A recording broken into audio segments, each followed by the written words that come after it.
சல்லி சல்லியா சரியம் கனவு கோட்டை. ஜாம்பவான்களை பதம் பார்த்த தவக. ட்ரிபிள் டிஜிட்டில் வெற்றி தோல்வி. 2026ஆம் ஆண்டு தமிழக சட்டமன்ற தேர்தல் வாக்குப்பதிவு நிறைவடைந்த நிலையில் வரும் மே 4ஆம் தேதி நடைபெறவுள்ள வாக்கு எண்ணிக்கையை அரசியல் கட்சிகளும் பொதுமக்களும் ஆவலுடன் எதிர்பார்த்து காத்திருக்கின்றனர். இந்த தேர்தலில் புதிய அரசியல் சக்தியாக உருவெடுத்துள்ள தவக தலைவர் விஜயின் வருகை பல தொகுதிகளில் வெற்றி வித்தியாசத்தை குறைக்கும் என்ற எதிர்பார்ப்பு அரசியல் வட்டாரங்களில் அதிகமாக பேசப்படுகிறது. சில தொகுதிகளில் 3 இலக்கத்தில் கூட வாக்கு வித்தியாசம் இருக்கும் என்கின்றனர் அரசியல் பார்வையாளர்கள். இந்த முறை தமிழகத்தில் மொத்தம் 234 தொகுதிகளில் வாக்குப்பதிவு நடைபெற்றது. அதில் 84%க்கும் மேல் வாக்குகள் பதிவாகியிருப்பது முக்கிய அம்சமாக பார்க்கப்படுகிறது. அதிக வாக்குப்பதிவுக்கு எஸ்ஐஆர் நடவடிக்கை, இளைஞர்களின் ஈடுபாடு மற்றும் தீவிர பிரசாரம் போன்றவை காரணமாக கூறப்படுகின்றன. தமிழக அரசியல் கடந்த பல ஆண்டுகளாக திமுக மற்றும் அதிமுக என்ற இரு பெரிய கட்சிகளை மையமாக கொண்ட இருமுனை போட்டியாகவே இருந்து வந்தது.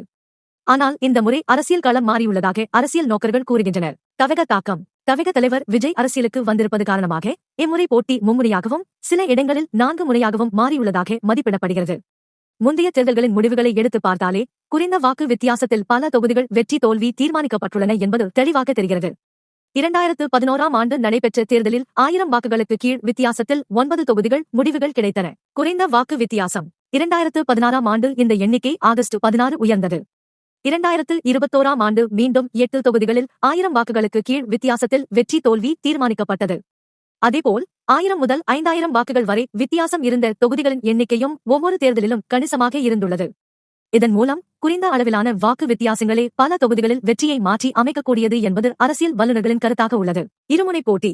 2011ஆம் ஆண்டு நடைபெற்ற தேர்தலில் அதிமுக தலைமையிலான கூட்டணி மிகப்பெரிய வெற்றியை பெற்றது. அப்போது பல கட்சிகளை இணைத்து உருவாக்கப்பட்ட கூட்டணி வலுவானதாக இருந்தது. அதற்கு எதிராக திமுக கூட்டணியும் போட்டியிட்டது. இந்த இருமுனை போட்டி அந்த தேர்தலின் முக்கிய அம்சமாக இருந்தது. 2016ஆம் ஆண்டு தேர்தல் சூழல் முற்றிலும் மாறியது. பல கட்சிகள் தனித்தனியாக போட்டியிட்டதால் 5 முனை போட்டி உருவானது. 2021 சட்டசபை தேர்தல். இதனால் வாக்குகள் பல்வேறு கட்சிகளுக்கு பிரிந்தன. அதனால் பல தொகுதிகளில் குறைந்த வாக்கு வித்தியாசத்தில் முடிவுகள் தீர்மானிக்கப்பட்டன. 2021ஆம் ஆண்டு தேர்தலும் பல முனை போட்டியாகவே அமைந்தது. அந்த தேர்தலில் திமுக தலைமையிலான கூட்டணி பெரும்பான்மை பெற்று ஆட்சியை அமைத்தது.